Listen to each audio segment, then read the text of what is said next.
அன்புள்ள கும்பராசி அன்பர்களே வணக்கம்.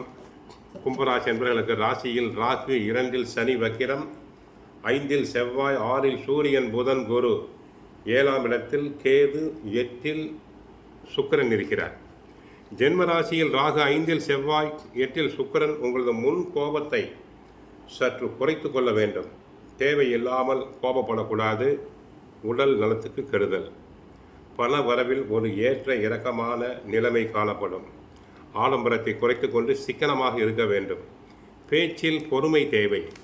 உடன் இருப்பவர்களை அனுசரித்து செல்வது நல்லது. சூரியன் 6 இருப்பதால் கஷ்டமான நேரத்தில், எதிர்பாராத நேரத்தில் தங்களுக்கு பண உதவி கிடைக்கும். தொழில் வியாபாரத்தில் ஒவ்வொரு விஷயத்திலும் சிந்தித்து தாங்கள் செயல்பட வேண்டும். போட்ட முதலை எடுக்கக்கூடிய வாய்ப்புகள் தங்களுக்கு உண்டு. நீங்கள் சிறப்பாக செயல்பட்டாலும் ஒரு சிலர் செய்யக்கூடிய செயல்கள் காரணமாக நல்ல வாய்ப்புகள் கூட தடைபடும். வேலைக்கு செல்பவர்களுக்கு கவனமாக இருக்க வேண்டும். உடன் இருப்பவர்களால் தங்களுடைய புகழுக்கு பங்கம் வரலாம். செய்யாத தவறுக்கு தாங்கள் பழி ஏற்க வேண்டி இருக்கும். வீண் பழி சொற்கள் வரும். மாணவர்கள் நன்றாக படிக்க வேண்டும். படிப்பில் கவனம் தேவை. கெட்ட சகவாசம் கூடாது.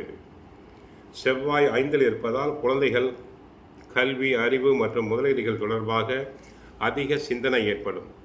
குருவின் அருளால் பிரச்சனைகளை சமாளிப்பீர்கள். சகோதர உதவிகள் கிடைக்கும். மேல் அதிகாரிகள் உங்களுடைய அங்கீகாரத்தை தருவார்கள். வெளிநாட்டில் வேலை செய்ய நினைப்பவர்களுக்கு நல்ல வாய்ப்புகள் உருவாகும். ராசிக்கு 6 சூரியன் இருப்பதால் புதிய வேலை வாய்ப்புகள் உருவாகும். அரசியல்வாதிகள் புகழ் பெறுவர். ஏதாவது ஒரு கட்சியில் சேர்ந்து சேவை செய்யலாம் என்று நினைத்தால் தாராளமாக தாங்கள் செல்லலாம். அதே நேரத்தில் உத்தியோகம் செல்பவர்களுக்கு வேலை பளு அதிகரிக்கும். எதிரிகள், போட்டி மற்றும் கடன் விஷயங்களில் கவனம் தேவை. வக்கர சனி 2 இருப்பதால் குடும்ப பொறுப்புகள் மற்றும் பண விஷயங்களில் கவனம் தேவை. அவசரமான முதலீடுகளை தவிர்ப்பது நல்லது. குழந்தைகளிடம் கோபமாக பேசாமல் அன்பாக அணுக வேண்டும். சுக்கிரன் 8 இருப்பதால் திடீர் செலவுகள் மற்றும் எதிர்பாராத மாற்றங்கள் ஏற்படலாம். இரகசியமான விஷயங்களில் கவனம் தேவை.